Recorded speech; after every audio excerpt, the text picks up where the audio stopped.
நன்மைகள் செய்த இறைவனுக்கு நன்றியின் பலியை செலுத்திடவாரி, நன்றியின் பலியை செலுத்திடவாரி, நன்மைகள் நாமே அடைவோம் வாரி. நன்மைகள் செய்த இறைவனுக்கு நன்றியின் பலியை செலுத்திடவாரி, நன்றியின் பலியை செலுத்திடவாரி, நன்மைகள் நாமே அடைவோம் வாரி.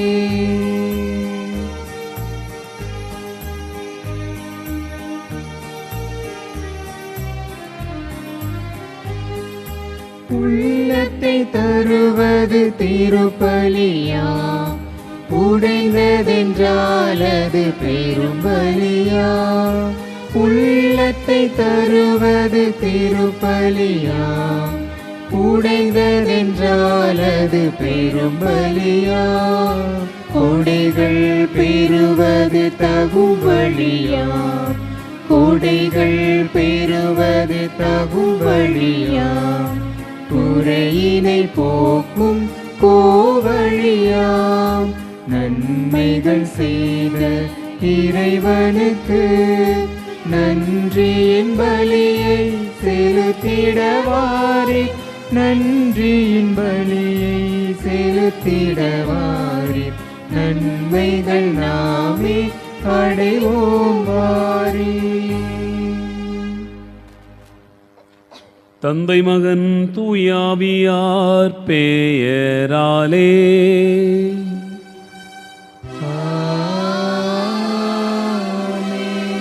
நம் ஆண்டவராகிய இயேசு கிறிஸ்துவின் அருளும் கடவுளின் அன்பும் தூயாவியாரின் நட்புறவும் உங்கள் அனைவரோடும் இருப்பதாக.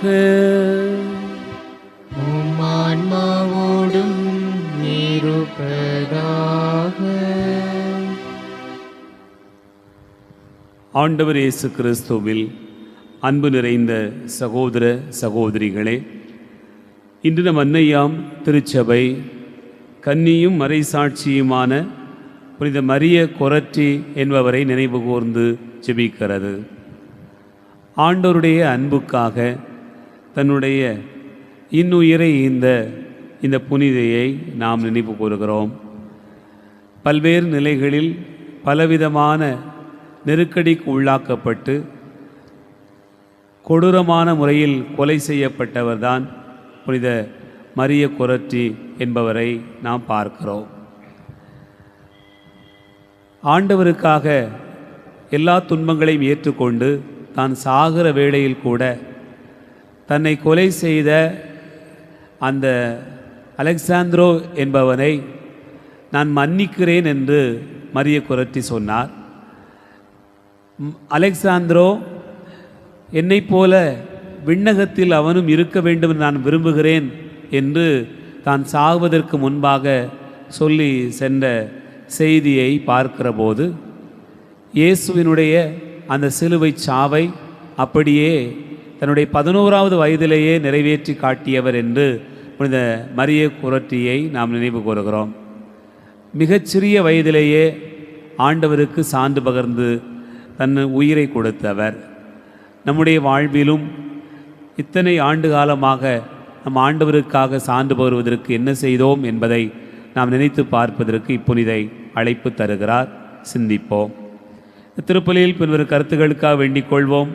இன்று முதல் பிறந்தநாள் காணுகிற செராபின் ஜோன்ஸை இறைவன் நிறைவாய் ஆசிர்வதிக்கவும், குடும்பத்தில் உள்ள அனைவருடைய உடல் உள்ள ஆரோக்கியத்திற்காக வேண்டுவோம்.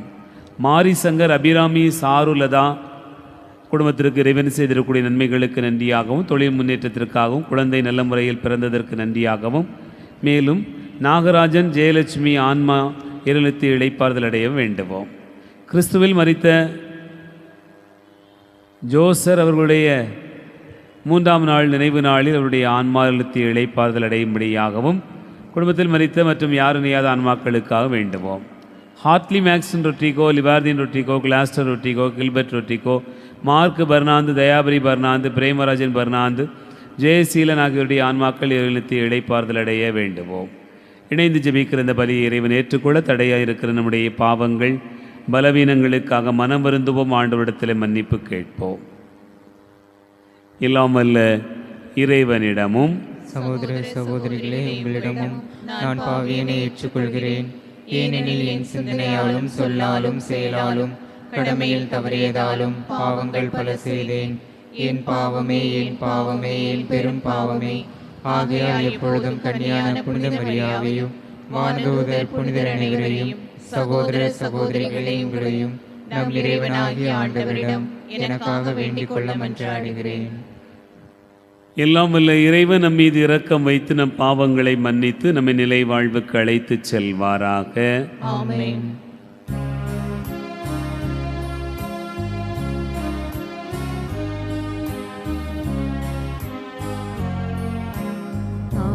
ஆண்டவரே இரக்கமாயிரும். ஆண்டவரே இரக்கமாயிரும். கிறிஸ்துவே இரக்கமாயிரும். கிறிஸ்துவே இரக்கமாயிரும். ஆண்டவரே இரக்கமாயிரும். ஆண்டவரே இரக்கமாயிரும்.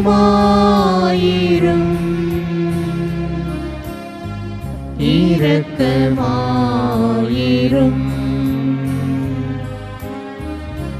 இரக்கமாயிரும். மன்றாடுவோமாக. இறைவா, மாசின்மையின் காரணரும் கற்பை விரும்புகின்றவருமானவரே, உமடியார் புனித மரிய குரற்றி இளம் வயதிலேயே மறைசாட்சி முடிபெற அருள் புரிந்தீரே. தமது கற்பை காக்க போராடிய புனிதருக்கு நீர் வெற்றி வாகை சூட்டியது போல உம் கட்டளைகளை கடைப்பிடிப்பதில் நாங்கள் நிலைத்து நிற்க அவரது பரிந்துரையால் எங்களுக்கு அருள் புரிவீராக.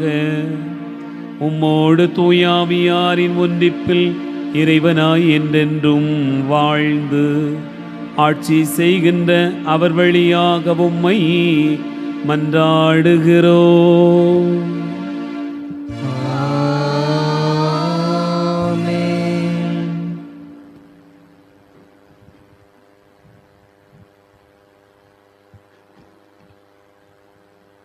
முதல் வாசகம். முடிவில்லா காலத்திற்கும் உன்னோடு நான் மன ஒப்பந்தம் செய்து கொள்வேன். இறைவாக்கினர் ஒசேயா நூலிலிருந்து வாசகம். அதிகாரம் 2, இறை திருவசனங்கள் 14 முதல் 16, மேலும் 19 முதல் 20. ஆண்டவர் கூறுவது: நான் இஸ்ரேலை நயமாக கவர்ந்து இழுப்பேன். பாலை நிலத்துக்கு அவளை கூட்டி போவேன்.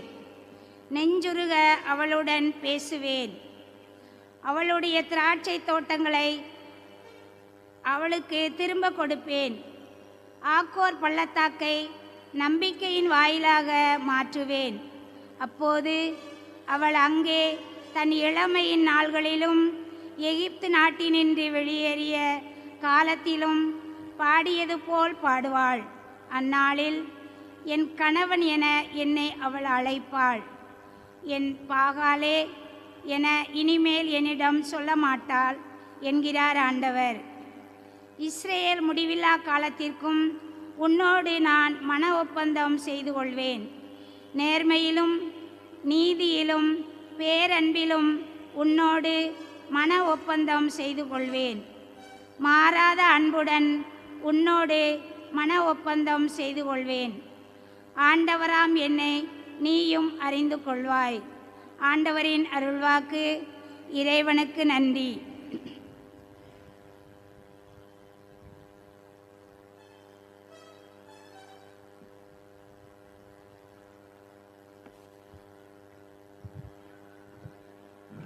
திருப்பாடல் 145.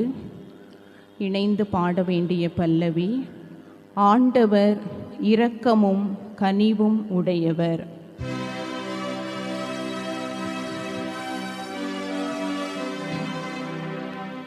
ஆண்டவர் இரக்கமும் கனிவும் உடையவர். ஆண்டவர் இரக்கமும் கனிவும் உடையவர். நாள்தோறும் உம்மை போற்றுவி, உமது பெயரை என்றும் எப்பொழுதும் புகழ்வி. ஆண்டவர் மாண்புமிக்கவர், பெரிதும் போற்றுதலுக்கு உரியவர். அவரது மாண்பு நம் அறிவுக்கு எட்டாதது. ஆண்டவர் இரக்கமும் கனிவும் உடையவர். ஒரு தலைமுறை அடுத்த தலைமுறைக்கு உம் செயல்களை புகழ்ந்துரைக்கும். வல்லமை மிகு உம் செயல்களை எடுத்துரைக்கும். உமது மாண்பின் மேன்மையையும் மாட்சியையும் வியத்தகு உம் செயல்களையும் நான் சிந்திப்பேன். நாள்தோறும் உம்மை போற்றுவேன். ஆண்டவர் இரக்கமும் கனிவும் உடையவர். ஆண்டவர் இரக்கமும் கனிவும் உடையவர். எளிதில் சினம் கொள்ளாதவர், பேரன்பு கொண்டவர்.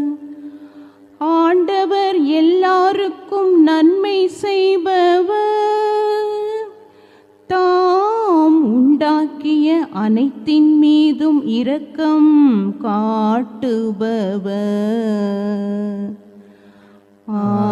ஆண்டவர் இரக்கமும் கனிவும் உடையவர். ஆண்டவர் இரக்கமும் கனிவும் உடையவர். அல்லேலூயா அல்லேலூயா அல்லேலூயா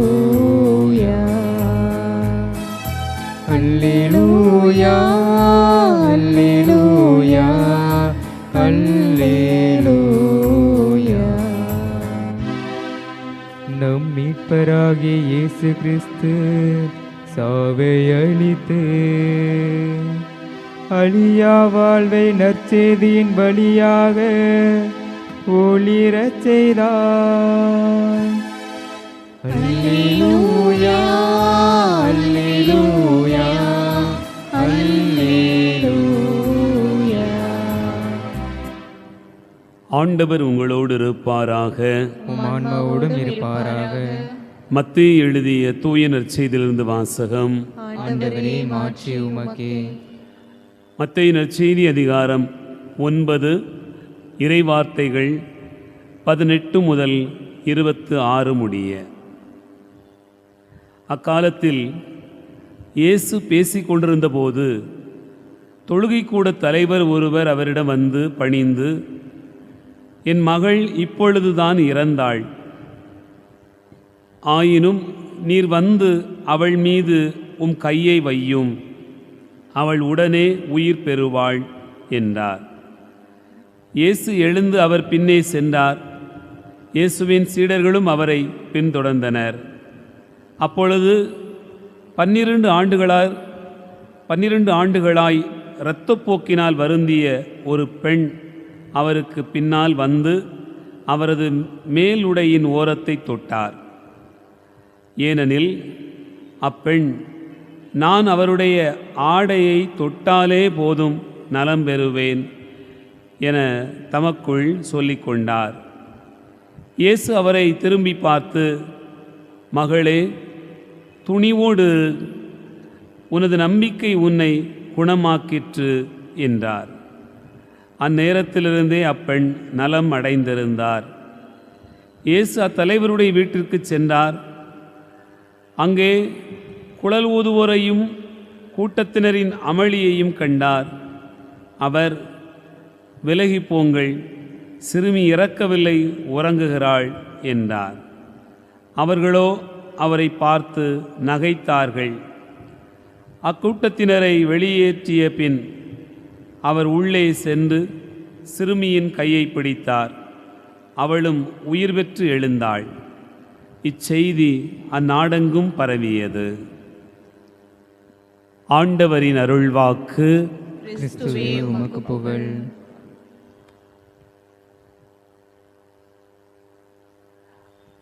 ஆண்டவர் இயேசு கிறிஸ்துவில் அன்பு நிறைந்த சகோதரர்களே, சகோதரிகளே, இன்று நாம் வாசிக்க கேட்ட இந்த நற்செய்தி பகுதியில் 2 புதுமைகள் நடப்பதை நாம் பார்க்கிறோம். ஒன்று, 12 ஆண்டுகளாக நோயுற்றிருந்த ஒரு பெண் நலம் பெறுகிறாள். இன்னொன்று, 12 வயதில் இறந்து போன ஒரு சிறுமி உயிர் பெறுவதை பார்க்கிறோம். ஒருவர் இயேசுவை தொட்டு குணம் பெறுகிறார், இன்னொருவர் இயேசு தொட்டு உயிர் பெறுகிறார். அன்பார்ந்தவர்களே, இந்த 2 நிகழ்வுகளையும் நாம் ஆழமாக உற்று பார்க்கிற போது நமக்கு வெளிப்படுகிற ஒரே ஒரு செய்தி என்னவென்றால், நம்பிக்கை இருந்தால் நலமும் பெற முடியும், மீண்டும் உயிர் பெறவும் முடியும். அதைத்தான் நாம் நினைத்து பார்க்கிறோம். வழக்கமாக பெரும் கூட்டம் கூடுகிற இடத்திலே எப்படி ஜெபிக்க முடியும்? எப்படி நம்முடைய ஜெபத்தை ஆண்டவர் கேட்பார்?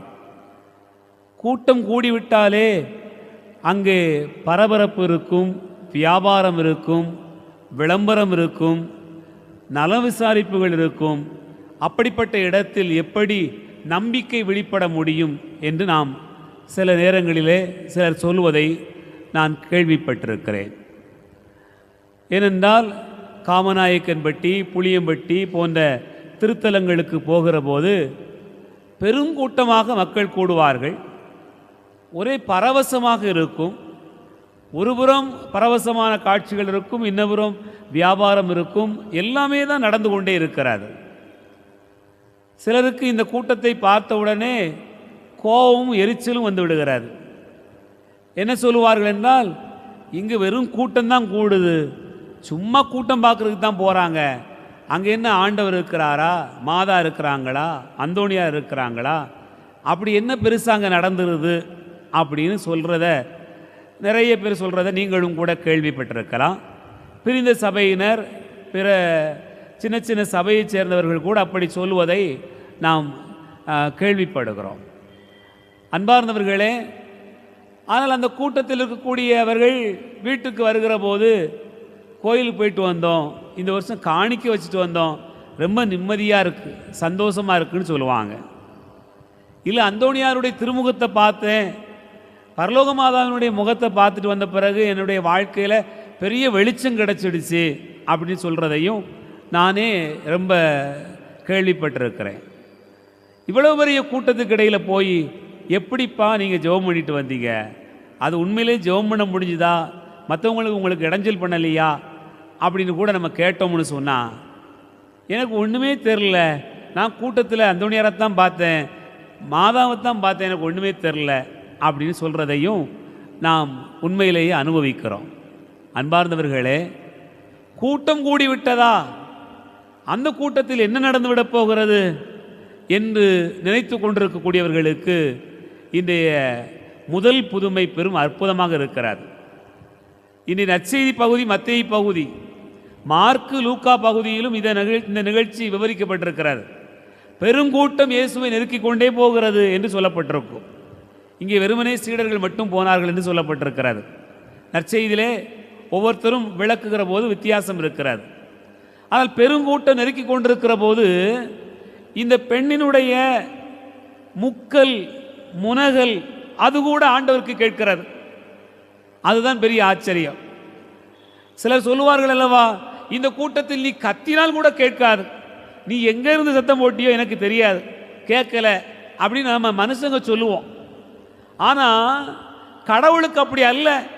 நீங்கள் பெரிய கூட்டத்தில் இருந்து லேசாக அழுதா கூட, ஒரு சொட்டு கண்ணீர் வடித்தா கூட, கொஞ்சம் நம்பிக்கையாக இருந்தால் கூட ஆண்டவரை பார்த்து நீங்கள் ஜெபிச்சிங்கன்னா அது கேட்கும், அது நடக்கும். அதுதான் இந்த பெண்ணுக்கும் நடந்தது. என் அன்பார்ந்தவர்களே, கூட்டத்தினுடைய சத்தமெல்லாம் இவளுக்கு பெரிதாய் தெரியவில்லை. இயேசுனுடைய ஆடையின் விளிம்பைத்தான் அவள் கேட்டாள். கட்டி பிடிச்சிடணும், அவற்றை போய் கதறி அழுதுறணும், சொல்லிடணும்னு கூட அவன் நினைக்கல. அவன் நினைச்சது ஒன்னே ஒண்ணுதான், ஆடையின் விளிம்பு. யூத சமூகத்தில் அங்க இருக்கக்கூடிய ராபிக்கள் போதகர்களுடைய ஆடைகளில் 4 இடங்களில் இந்த குஞ்சம் கட்டி தொங்க விடுவாங்க இல்லையா, அது போல அப்படி தொங்க விட்டுருப்பாங்க நூல் கணக்கா. அதெல்லாம் ஆசீர்வதிக்கப்பட்டது அப்படின்னுடைய அடையாளம். அப்ப ஆசீர்வதிக்கப்பட்ட அந்த அடையாளத்தை நான் தொட்டால் போதும் அப்படின்னு நினைச்சிட்டு தான் இந்த பெண் வந்தா. என் அன்பார்ந்தவர்களே, கூட்டம் தெரியல, சத்தம் தெரியல, எதுவுமே அவளுக்கு தெரியல. அவளுக்கு நினைவெல்லாம் இயேசுனுடைய ஆடை, அந்த விளிம்பு, அதை தொட்டால் போதும் என்பதுதான். ஆண்டவர் இயேசு கிறிஸ்து அவளுக்கு நலம் கொடுக்கக்கூடிய அந்த நிகழ்விலே அவர் சொல்லக்கூடியது என்ன? உன் நம்பிக்கை உன்னை குணமாக்கிற்று. என் ஆடையை தொட்டவர் யார்? அந்த கூட்டத்துக்கு இடையில் அவருக்கு தெரியும். அந்த பெண் அப்படி நம்பிக்கையோடு அவரை தொட்டார் என்று பார்க்க முடிகிறது. கூட்டமெல்லாம் இயேசுவை நெருக்கிக்கிட்டு தான் இருந்துச்சு, அவரை தள்ளிக்கிட்டே தான் போச்சு. ஆனால் அந்த கூட்டத்தில் இருந்த அத்தனை பேருக்கும் நலம் கிடைத்ததா தெரியவில்லை. ஆனால் நம்பிக்கை கொண்ட இந்த சிறு பெண்ணுக்கு ஆண்டவர் நலம் அளித்ததை பார்க்கிறோம். என் அன்பார்ந்த சகோதர சகோதரிகளே, இந்த அம்மா வீட்டில் இருந்து கிளம்பி வரும்போதே என்ன சொல்லிட்டு வந்திருக்கிறாங்க? அதுதான் மிக முக்கியமானது. நம்பிக்கையினுடைய பயணம் ஆலயத்துக்கு வந்து உட்கார்ந்த பிறகு அல்ல, நீங்கள் வீட்டிலேருந்து கிளம்பும் போதே ஆரம்பிச்சிருக்கணும். நான் போகிறேன், இன்னைக்கு கேட்க போகிறேன், ஆண்டவர் எனக்கு தருவார். அவருடைய ஆடையின் விளிம்பை தொடுவேன், தொட்டால் நலம் பெறுவேன். தொடுறதுக்கு வாய்ப்பு கிடைக்குமா தெரியல, ஆனால் தொட்டால் நலம் பெறுவேன் என்று வீட்டிலிருந்து வருகிற போதே அவள் திட்டமிட்டு கொண்டு வந்தாள். அந்த தயாரிப்பு மிக முக்கியமானது. ஆலயத்திற்கு வந்து உங்களுக்கு இங்கு தயாரிப்பு கொடுப்பது என்பதை விடவும் நீங்கள் வீட்டிலிருந்து கிளம்புகிற போதே அவருடைய தொடுவேன், அவருடைய வார்த்தையை கேட்பேன், அவரை பாடுவேன், அவரை வாய் திறந்து என் வாயால் புகழ்ந்து பாடுவேன் என்று நீங்கள் இங்கு வந்து பாடணும், வாய் திறந்து சொல்லணும், ஜெபிக்கணும். எல்லாம் நடந்தால் தான் நடக்கும் அற்புதம். இங்கே வச்சிருக்கக்கூடிய வழிபாட்டிலேயே நடந்துவிடும் அப்படிங்கிறது ஒரு புறை இருந்தாலும் கூட உங்களுடைய நம்பிக்கை பெரிதாக இருந்தால் அது மிகப்பெரிய ஆசீர்வாதமாக இருக்கும். ஆனால் இந்த பெண்ணுக்கு நம்பிக்கை ரொம்ப பெரிய நம்பிக்கை. எப்படிப்பட்ட நம்பிக்கை? ஆடையினுடைய விளிம்பு, விளிம்பை தொட்டால், ஒற்றை விரலால் தொட்டால் கூட போதும் என்பதுதான் அந்த நம்பிக்கை. என் அன்பு பிள்ளைகளே, ஆகவே பெருங்கூட்டமாக இருக்கலாம், தனிமையாக இருக்கலாம், உங்களுடைய நம்பிக்கையினுடைய அளவு பெரிதாக இருந்ததென்றால் நலத்தினுடைய அளவும் மிக பெரிதாக இருக்கும். அதுதான் முதல் நிகழ்ச்சி. இரண்டாவது நிகழ்விலே பாருங்கள் என் அன்பார்ந்த சகோதர சகோதரிகளே, இந்த தொழுகை கூட தலைவருடைய மகள் அவள் இறந்து விட்டாள் என்கிற செய்தி மத்தேயு நற்செய்தி சொல்கிறது. மார்க்கு நற்செய்தி, லூக்கா நற்செய்தியும் என் மகள் சாகும் தருவாயில் இருக்கிறாள் என்று சொல்லப்பட்டிருக்கும். சாகும் தருவாயில் இருக்கிறாள் என்று சொல்லப்பட்டிருக்கக்கூடிய அந்த பகுதியிலே அவன் பேசிக்கிட்டு இருக்கும்போதே பணியாளர்கள் வந்து உங்கள் மகா இறந்துட்டா அப்படின்னு சொல்லுவாங்க. போதகரை தொந்தரவு செய்யாதீங்க. அப்போ ஆண்டவர் என்ன சொல்லுவார்? அஞ்சாதீர், நம்பிக்கையை மட்டும் கைவிடாதீர் என்று சொல்லுவார். அன்பார்ந்தவர்களே, இப்படி நம்பிக்கையை கைவிடாமல் அந்த மனிதன் இருந்தான். யூத சமூகத்திலே ஒரு பழக்கம் இருந்தது. என்ன பழக்கம்னு சொன்னால், இறந்தவங்களுடைய ஆவி உடனே போகாது, 3 நாள் கழித்து தான் அந்த ஆவி போகும் அப்படின்னு போல ஒரு பழக்க வழக்கம் இருந்திருக்கிறது. அது மோசையினுடைய சட்டத்திலலாம் இல்லை, கிடையாது. சும்மா அவங்களுடைய பழக்க வழக்கங்கள் அப்படி ஒரு நம்பிக்கை இருந்திருக்கிறது. அதாவது 3 நாள் அந்த உடல் அழுகிற வரைக்கும் அந்த ஆவி அந்த உடலோடு இருக்குமா, அந்த உடல் அழுக தொடங்கின உடனே அது போயிடும் அப்படிங்கிற ஒரு நம்பிக்கை அவங்களுக்கு இருந்திருக்கு. அந்த அடிப்படையில் தான் லாசர் இறந்த பிறகு 4 நாள் கல்லறையில் வைத்து 4 நாள் ஆயிற்று, நாற்றம் அடிக்குமே அப்படிங்கிற ஒரு பழக்கமெல்லாம் இருந்தது அப்படின்னு சொல்லுவாங்க. ஆனால் இந்த மனுஷனுக்கு அப்படியெல்லாம் இல்லை. இயேசு வந்து தன்னுடைய மகளை தொட்டால் போதும், அவர் இறப்பிற்கும் ஆண்டவர், மரணத்தையும் வெல்லக்கூடிய அதிகாரம் அவருக்கு உண்டு, அந்த அதிகாரத்தில் என் மகளை தொடுவார் என்று அவர் நம்பினார். அந்த நம்பிக்கை தான் இங்கே வருகிறது. இங்கே வந்து பார்த்தீங்கன்னு சொன்னால், வீட்டுக்கு வருகிற போது வீட்டில் பார்த்தீங்கன்னு சொன்னால் ஏற்கனவே எல்லாரும் அழுதுகிட்டே இருக்கிறாங்க, எல்லாரும் அழுதுகிட்டு இருக்கிறாங்க. அங்கே வாடகைக்கு வந்து அழுகிறவங்களும் இருக்கிறாங்க. அப்படி பெருங்கூட்டம் அழுது குழல் ஊதி கொண்டு இருக்கிற போது ஆண்டவர் எல்லோரையும் வெளியே போங்கள் என்று சொல்லுகிறார், வெளியே போங்கள் என்று சொல்லுகிறார். இந்த நிகழ்வு அன்பார்ந்தவர்களே அந்த மனிதனுடைய நம்பிக்கையை ஆழப்படுத்துகிறது. இயேசு அவனை வெளியே மற்றவர்களை வெளியே போக சொல்லிவிட்டு அந்த மனிதனை மட்டும் கூட்டிக் கொண்டு தன்னுடைய சீடர்களோடு அந்த சிறுமியை எழுப்புகிற அந்த காட்சியிலே உயிர் பெறுகிறாள். அந்த நிகழ்வு இந்த தந்தையினுடைய நம்பிக்கையினுடைய வெளிப்பாடு. அழுகிறவங்க நம்பிக்கையை குலைச்சி வச்சிருந்தாங்க, குழல் ஊதுறவங்க அவருடைய நம்பிக்கையை குலைச்சி வச்சிருந்தாங்க. ஆனால் எல்லாத்தையும் இயேசு தூரப்போங்கன்னு சொன்னார். அதே போல தான் அந்த பெண், பெருங்கூட்டம், நெருக்கடி, அவளுடைய நம்பிக்கையை குலைச்சி வச்சிருந்தாங்க. ஆனால் அவள் நம்பிக்கை குலையாமல் இருந்தாள். இங்கே அந்த வீட்டிலையும் அதே மாதிரி நம்பிக்கை குலைக்கக்கூடிய அளவுக்கு நிறைய நிகழ்வுகள் இருந்தது. ஆனாலும் ஆண்டவர் அவருக்கு நலம் அளிக்கக்கூடிய, உயிர் கொடுக்கக்கூடிய அந்த நிகழ்வை பார்க்கிறோம். என் அன்புக்குரிய சகோதர சகோதரிகளே, 2 நிகழ்வும் நமக்கு ஒன்றைத்தான் சொல்லுகிறது. நம்பிக்கையில் நிறைந்திருந்தால் நீங்கள் நலமும் பெற முடியும், உயிரும் பெற முடியும். இறந்து போனது போல இருக்கக்கூடிய காரியங்கள் உயிர் பெற வேண்டுமென்றால் நம்பிக்கை வேண்டும். நலமே பெற முடியாது, எந்திரிச்சுக்கிறவே முடியாது, வாழ்க்கையில் நொடி விழுந்துட்டுச்சு, அவ்வளவுதான், இனிமேல் எங்கே போகிறோம் அப்படின்னு நினச்சிக்கிட்டு இருக்கிறவங்க ஒரே ஒரு தொடுதலால் கூட ஆண்டவரிடத்திலிருந்து அருள் பெற முடியும். அதைத்தான் இறைவாக்கு சொல்லுகிறது. சிந்திப்போம். ஆமென்.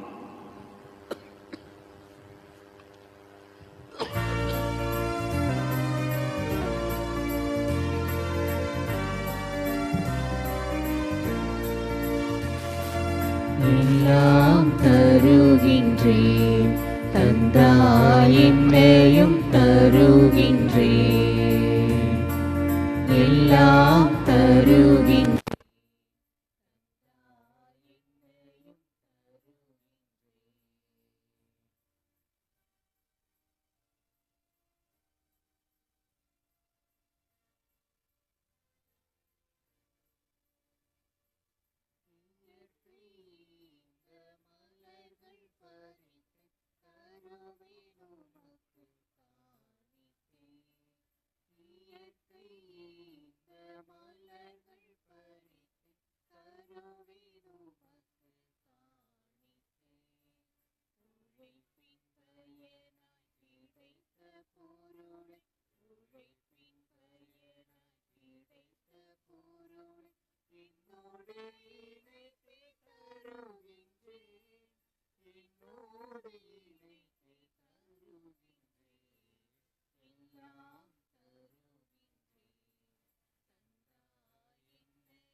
புனித திருத்தூதர்கள், இன்று நாங்கள் நினைவு கூர்ந்து ஜெபிக்கிற புனித மரிய குரத்தி, எங்கள் பாதுகாவலர் சவேரியார், இனிமே உலகில் உமக்கு வந்தவராயிருந்தோராகிய புனிதரனைவுடனும் நாங்கள் நிலை வாழ்வில் பங்கு கொள்ளும் தகுதி பெற்று திருமகன் இயேசு கிறிஸ்து வழியாக உம்மை புகழ்ந்தேத்து மரமருள உம்மை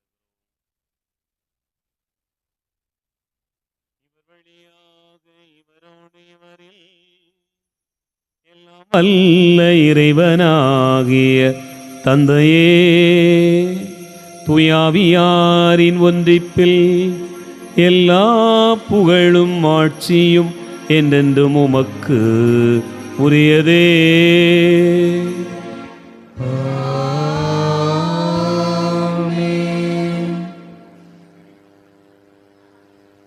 நம் ஆண்டவர் இயேசு கிறிஸ்து கற்றுக் கொடுத்தவாறு விண்ணக தந்தையை நோக்கி ஜெபிப்போம்.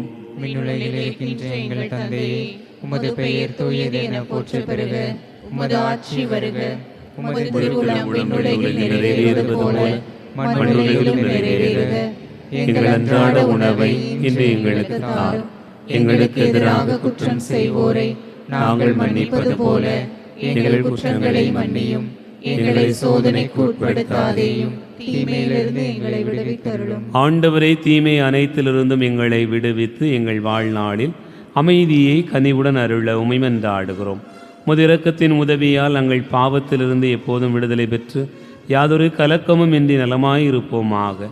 நாங்கள் எதிர்நோக்கி இருக்கும் பேரின்பத்துக்காகவும் எமிட்பராகிய இயேசு கிறிஸ்துவின் வருகைக்காகவும் காத்திருக்கின்றோம். ஏனெனில் ஆட்சியும் வல்லமையும் ஆட்சியும் என்றென்றும் உமதே.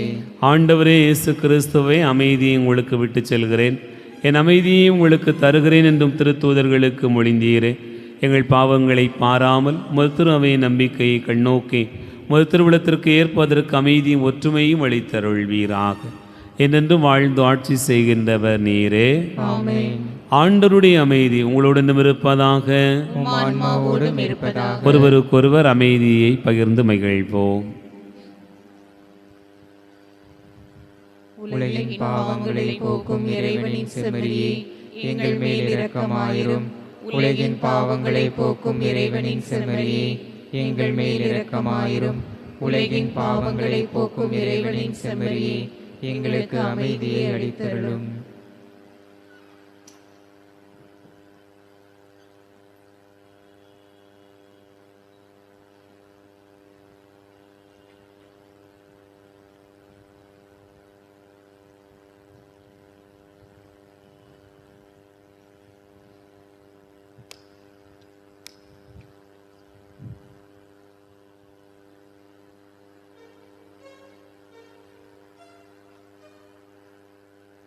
இதோ இறைவனின் செம்மறி, இதோ உலகின் பாவங்களை போக்குகிறவர்.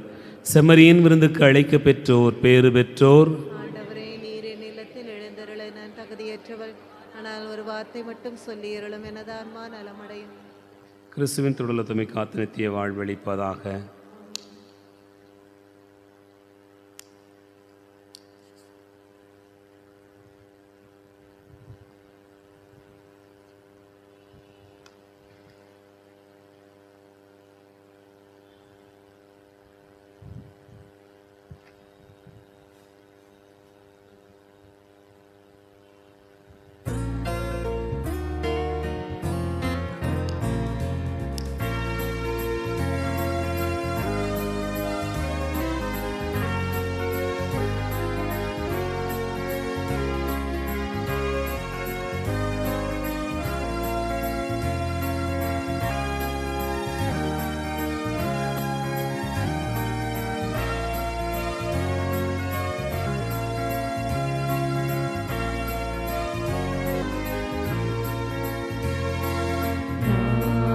உன்னை பாட வந்தேன் அன்பனே, நல்லன்பனே, என் இனிய இயேசுவே.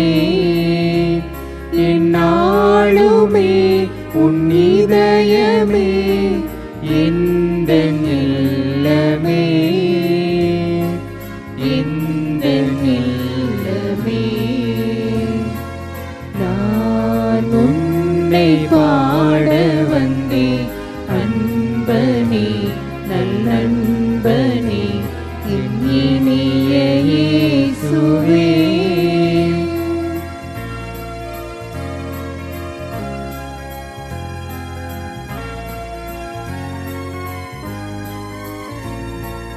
அமுத மொழிகள் பேசும் உந்தன் வார்த்தை ஒன்று போதுமே.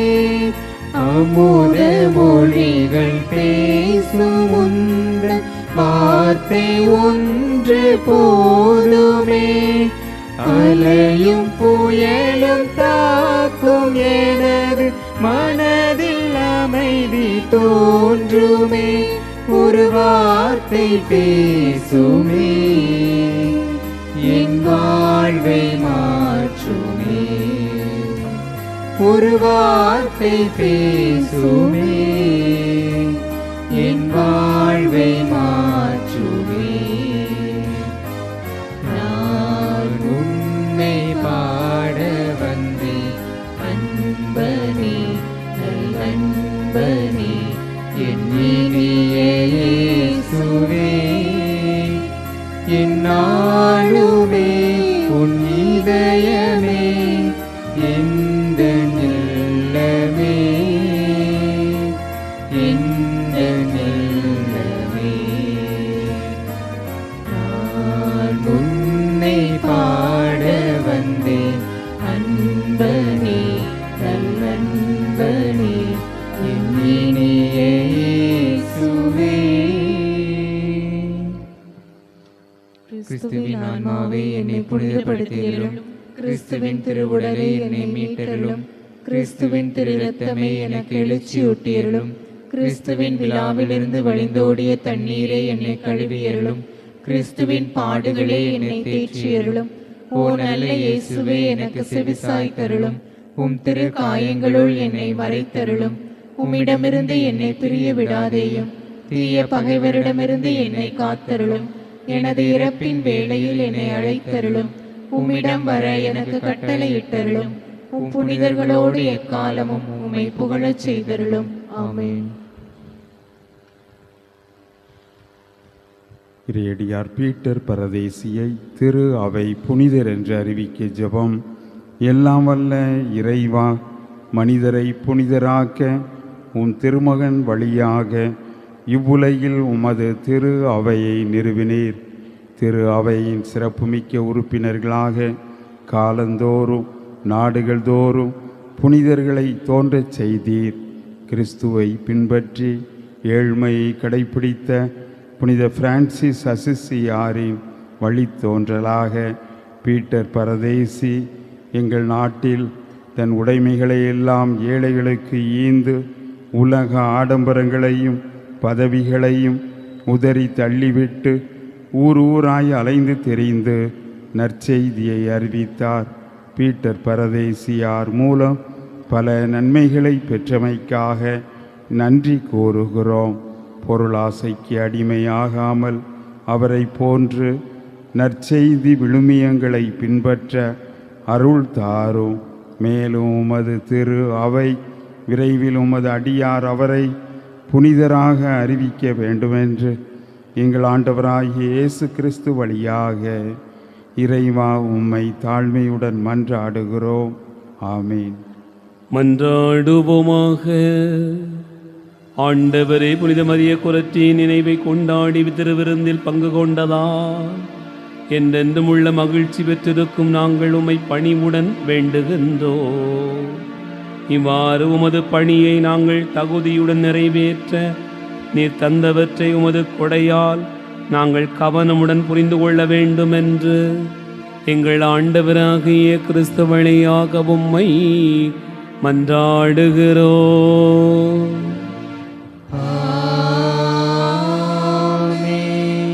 ஆண்டவர் உங்களோடு இருப்பாராக. உம் ஆன்மாவோடும் இருப்பாராக. எல்லாம் வல்ல இறைவன் தந்தை, மகன், தூயாவியா உங்களை ஆசீர்வதிப்பாராக.